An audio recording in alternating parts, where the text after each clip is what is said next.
Bankura सम्मिलानी medical college और अस्पताल में रोगी कल्याण समिति की पहली बैठक आयोजित की गई, जिसमें अस्पताल के बुनियादी ढांचे के विकास पर मुख्य रूप से चर्चा हुई।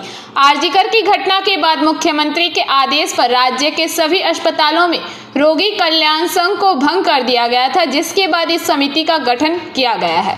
बैठक में अस्पताल के प्राचार्य डॉक्टर पंचानन कुंडुक की अध्यक्षता में एक कोर कमेटी बनाई गई, जिसमें अस्पताल के सुपर डॉक्टर अर्पण गोस्वामी, संकाय सदस्य SRGR, नर्सिंग अधीक्षक और सरकार द्वारा नामित सदस्य शामिल है। सांसद अरूप चक्रवर्ती ने कहा कि পরিকাঠামো ম্যানপাওয়ার সব মিলিয়ে আপনাদের মূলত আজকের এই আলোচনা। পরিকাঠামো ম্যানপাওয়ার এবং আমরা বলেছি ডাক্তারদেরকে রিকোয়েস্ট করছি যে অন্তত সপ্তাহে 4টা দিন অন্তত করুন, ঠিক আছে? শুধু ওই কলকাতায় গেলে যাতায়াতে সময় লেগে যাচ্ছে, কিন্তু একদিন এসে 2 দিন অন্তত করুক। আরেকবার এসে 2 দিন করলে মোটামুটি কাভার হয়ে যাবে। সিনিয়র ডক্টর যারা আছেন তাদেরকে রিকোয়েস্ট করতে বলেছি যে একটু ইয়েটা বাড়াতে হবে, অ্যাটেন্ডেন্স।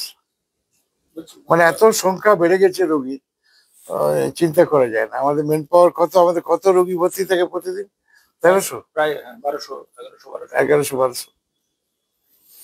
এই জমিনটা ছাড়া, নিচে ছাড়া 1100। আর আমাদের ডেলি রোগী আছে 4000-এর বেশি পার ডে, 4000 আউটডোরে। মানে এত বেশি চাপ বাঁকুড়াটার উপর, বাঁকুড়া, বিষ্ণুপুর, তোমার কি বলে পুরুলিয়া, আসানসোল, বিভিন্ন জায়গার ঝাড়খণ্ডের কিছু লোক আছে, ধানবাদ। তাহলে কি গ্রামীণ হসপিটাল যেগুলো আছে সেগুলো কি রোগী যাচ্ছে না? গ্রামীণ হাসপাতালে তো রোগী যাচ্ছে, যেগুলো ক্রিটিক্যাল সেগুলো আসছে, এখানে অ্যাক্সিডেন্ট কেসগুলো আসছে, তো অপারেশন কেসগুলো আসছে, এগুলো আসছে। বলছি একটা সবথেকে যেটা গুরুত্বপূর্ণ দেখা যাচ্ছে বাঁকুড়া মেডিকেল কলেজের যে ক্যাম্পাস, মানে যে ক্যাম্পাস বাঁকুড়া মেডিকেল কলেজের জায়গা, সেই জায়গাগুলো মেডিকেল কলেজ কর্তৃপক্ষর কি নজরে কতটা রয়েছে? এবং এটা নিয়ে আলোচনা হচ্ছিল যাতে এগুলো এনক্রোচ না হয়, যার জন্য আমরা জয়েন্ট ভেঞ্চার এগুলো করতে দিচ্ছি, জবাবদার যাতে না হয়। আছেন চেয়ারম্যান হচ্ছেন আমাদের প্রিন্সিপাল স্যার, আমি আছি কনভেনার MSVP, আর আমাদের দুজন স্যার আছেন আমাদের মেডিসিনের স্যার, মেডিসিনের HOD, আর আমাদের আজকে উনি নেই, অর্থোপেডিক্সের HOD স্যার বা উনি ডিন। আমাদের ওনারা দুজন হচ্ছে ফ্যাকাল্টি মেম্বার। আর এছাড়াও আমাদের দুটি স্টুডেন্ট আছে, একজন JR, জুনিয়র রেসিডেন্ট মানে আমরা PGT-দের বলি, সে first year, second year, third year যে কোনো ইয়ারের হতে পারে। আর হচ্ছে SR থাকবে, সিনিয়র রেসিডেন্ট থাকবে। এটা হলো। আর আমাদের নার্সিং NS। এরপরে যে একটু আমাদের ফরমেশন ইনভাইটিভ মেম্বার যেগুলো আছে সেগুলো আমরা আজকে স্যার কিছু আমাদের প্রপোজাল দিয়ে গেছেন আমাদের, যদি আর গভর্নমেন্ট নমিনি আছেন, গভর্নমেন্ট নমিনি বলতে আমাদের MP সাহেব আছেন, গভর্নমেন্ট নমিনি হিসেবে উনি, হ্যাঁ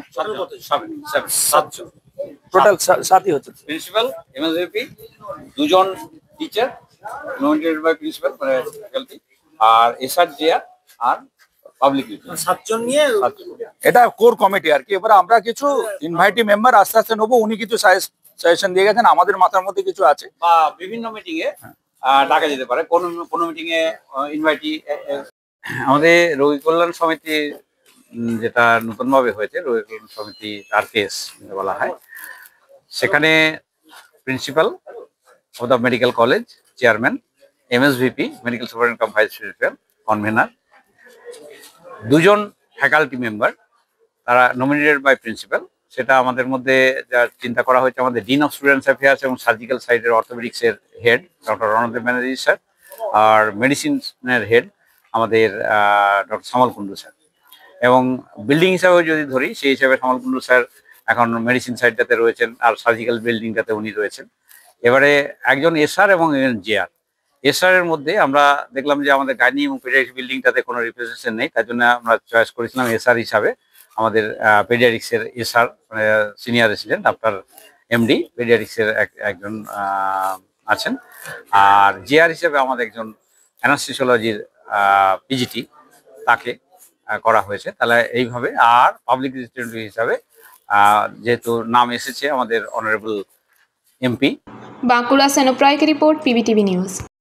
नियमित अपडेट एवं दुनिया भर की ताज़ा खबरों के लिए हमारे फेसबुक पेज को फॉलो एवं यूट्यूब चैनल को सब्सक्राइब करें।